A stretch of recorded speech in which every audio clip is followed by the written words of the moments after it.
difficile d'être très à l'aise sur ces marchés. On en parle comme chaque lundi à la mi-journée avec les équipes de Bourse Direct. Romain Dobré qui est à mes côtés en plateau. Bonjour Romain. Bonjour gars. C'est le plan de trading de la semaine. Vous étiez avec nous vendredi pour l'échéance, l'expiration du contrat futur donc pour le mois d'octobre. On traite sur le mois de novembre désormais, effectivement, même si on est encore seulement à mi-octobre aujourd'hui. C'est le futur novembre qui est aujourd'hui d'actualité pour le marché, pour le marché parisien notamment. Oui, difficile d'être complètement à l'aise parce que on l'a bien expliqué avec vous ces dernières semaines. On a quand même depuis fin septembre une dégradation de moyen long terme sur de gros indices et de gros indicateurs de marché. Tous, vous dites, Romain.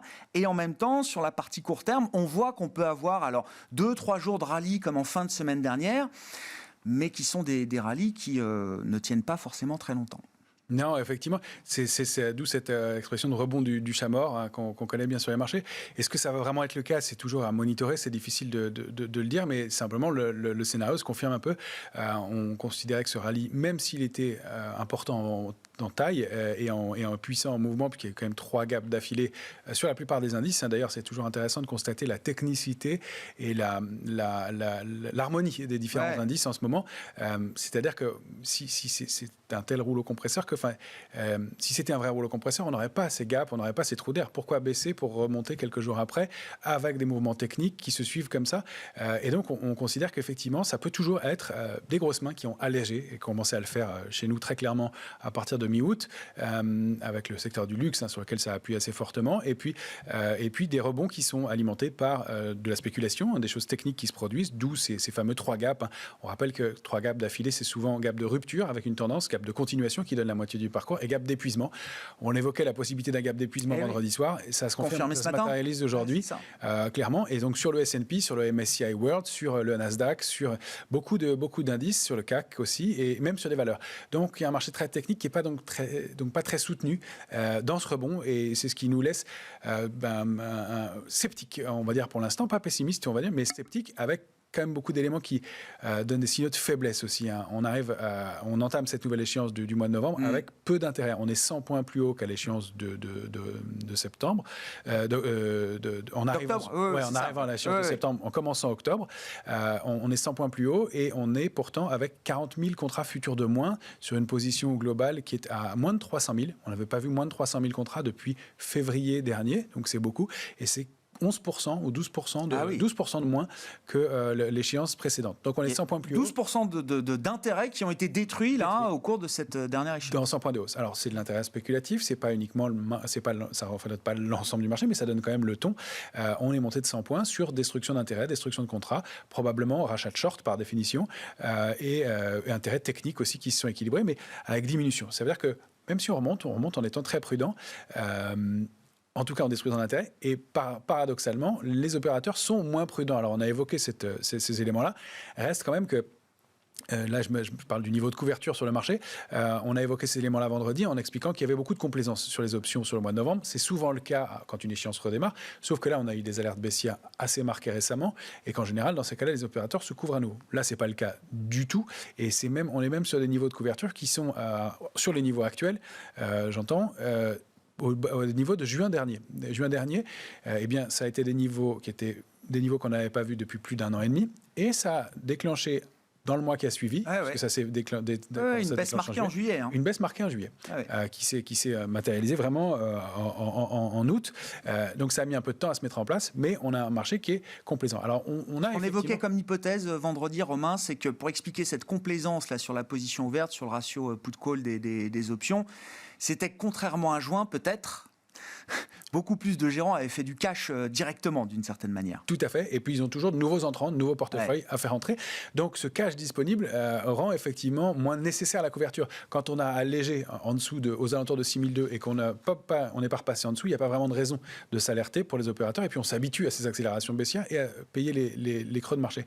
N'empêche que ça, pour l'instant, le consensus veut acheter sur repli. Sauf que si on a des éléments de dégradation, comme on l'a vu ce matin, des coups de froid dans l'économie chinoise, que le marché a décidé de prendre comme un coup de froid, alors que c'était pas une réelle surprise, on pourrait voir les carnets d'ordre se vider un peu et l'intérêt acheteur sur repli être un peu plus en retrait ou les grosses mains continuent à vendre et dans ces cas-là, les achats sur repli de gestion, etc., qui ne représentent pas l'intérêt majeur du marché, être débordés et donc les niveaux de support enfoncés.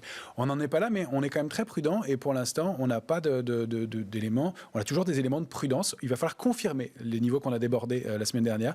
Pour l'instant, c'est le cas, à peu de choses près, mais on se maintient au-delà de ces niveaux techniques. Il va falloir confirmer sur plusieurs clôtures et probablement au-delà de cette échéance et probablement au-delà de la saison de publication qui va être le juge de paix pour les semaines à venir. Ouais, donc une période de plusieurs jours, plusieurs semaines de confusion, en tout cas d'idées, de confusion encore peut-être pour les marchés, les opérateurs et les indices. Justement, si on prend, pour commencer, les 3 grands indices américains, graphiquement, qu'est-ce qu'ils peuvent nous dire aujourd'hui si on commence par le S&P 500, Romain? Alors le S&P 500, c'est le scénario idéal, c'est celui sur lequel on s'attardera le plus, mais voilà, biseau baissier, donc sortie des canaux haussiers de long terme, biseau baissier, donc figure haussière, la ligne en tiret bleu montre l'objectif, c'est-à-dire la borne haute du biseau. On a encore 1,5% de hausse possible pour aller chercher les objectifs. En revanche, on voit qu'on a eu, et vous voyez les cercles violets, j'espère, 3 gaps d'affilée aussi, gap de rupture, gap de continuation et peut-être gap d'épuisement vendredi. En tout cas, gap d'épuisement ne veut pas dire forcément qu'il faut se positionner vendeur, mais que la tendance à court terme et la dynamique à court terme marquent un coup d'arrêt. Donc, on remonte nos niveaux d'alerte de court terme, en tout cas. Moyen terme, on les laisse à 4232. Court terme, on monte à 4372. On va se laisser un peu de marge. Ce serait la réintégration du biseau. Ce ne serait pas normal d'en sortir et de retourner à l'intérieur.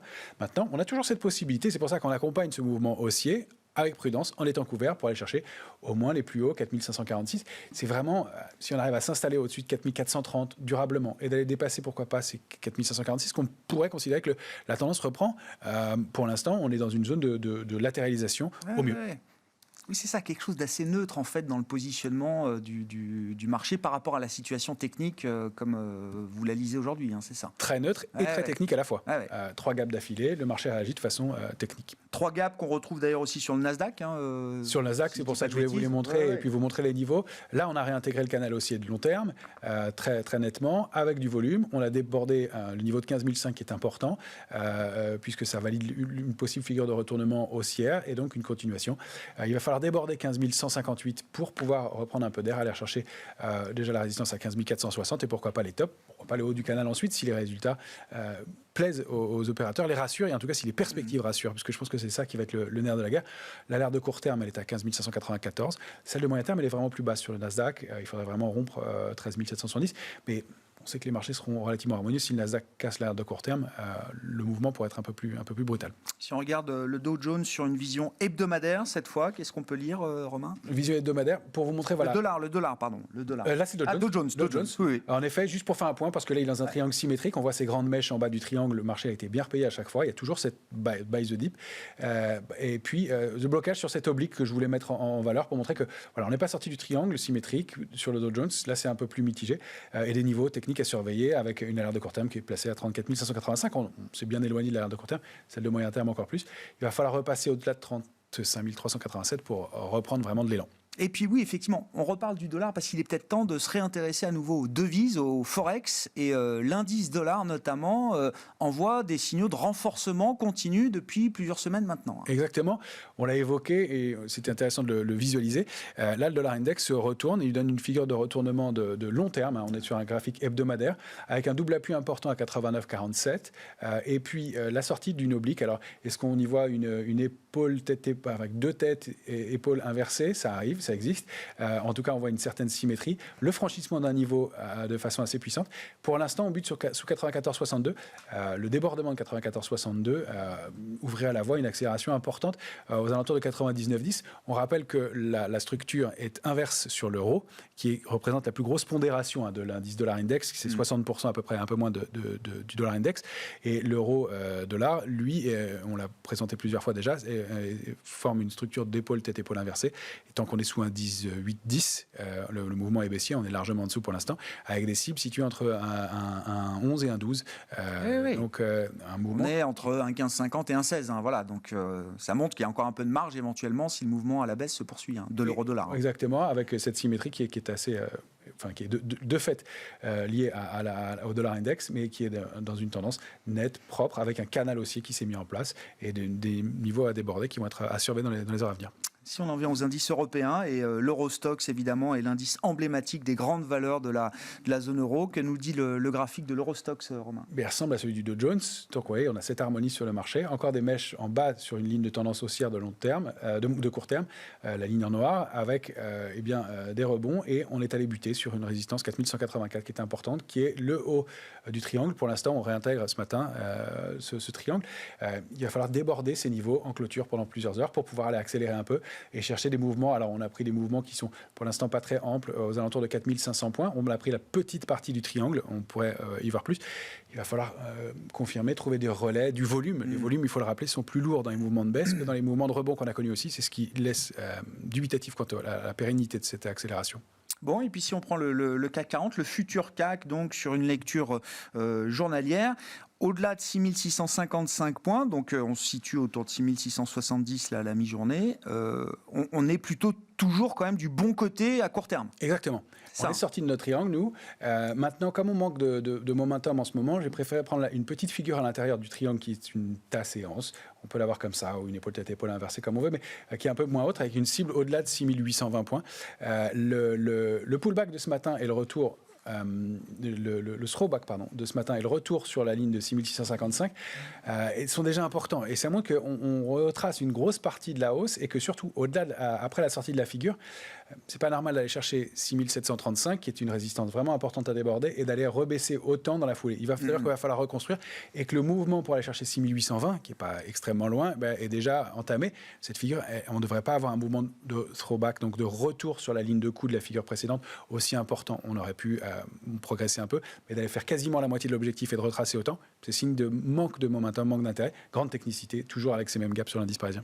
Bon, et puis notre baromètre Kering, là aussi, mais c'est intéressant, c'est-à-dire qu'on a des comportements valeur par valeur qui sont là aussi très très techniques, comme on peut le retrouver sur les indices. Hyper technique, et vous voyez toujours ce doute. On est toujours dans le canal haussier de long terme sur Kering, donc est en violet.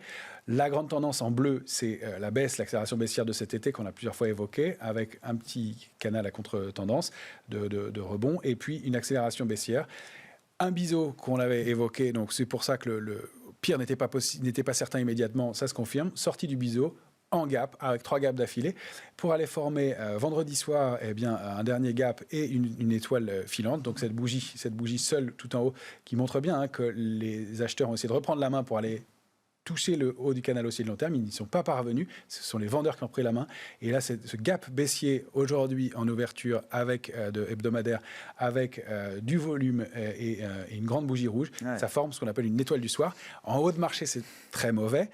Là, c'est dans un rebond, ça laisse dubitatif, mais on va surveiller donc 642 et 697 sur Kering, qui va nous indiquer si on est ou pas du bon côté de la barrière, sachant qu'elle publie demain.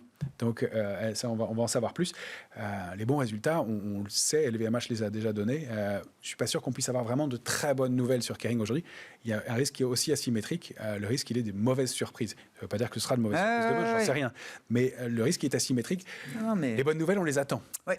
On voit même sur la Chine, on va en parler dans un instant, on attendait tous des nouvelles quand même mitigées sur le troisième trimestre. C'est le cas et ça fait baisser le marché, à commencer par le secteur du luxe aujourd'hui à Paris, qui paye son tribut au ralentissement de la croissance chinoise et qui emmène le CAC, alors sous les 6700 points bien sûr, autour de 6670 points à mi-séance, en baisse d'un peu moins de 1%. Merci beaucoup Romain. Romain Debré avec nous chaque lundi pour le plan de trading avec Bourse Direct dans Smart Bourse sur Bismart.